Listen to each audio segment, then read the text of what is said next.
আচ্ছা, একটা মজার জিনিস বলি, সূর্যমুখী বীজ।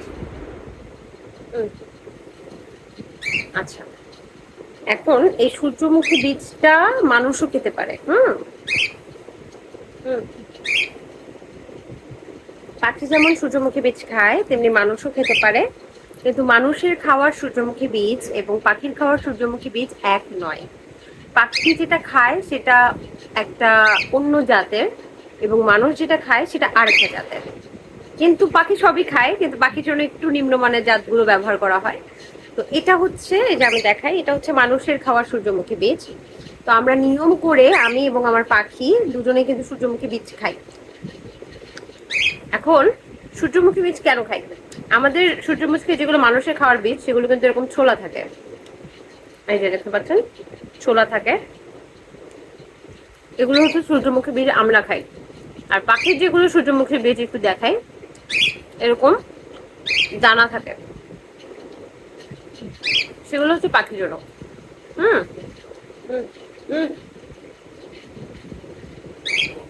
হুম তো পাখিটা, পাখি তো দানা, মানে দানাই খায়।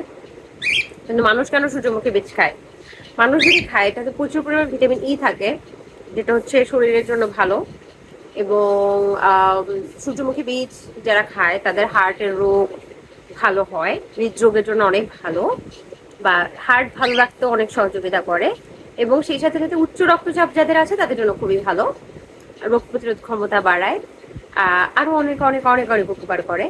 তো সূর্যমুখী বীজ মানুষের কোলেস্টেরলের মাত্রা কমায়, আর ভালো কোলেস্টেরলটাকে বাড়ায়।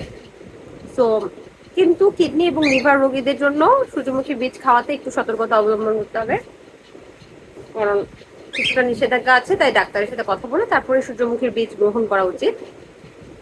সো আমি এবং আমার পাখি নিয়ম করে সূর্যমুখী বীজ খাই। তুমিও খেতে চাও?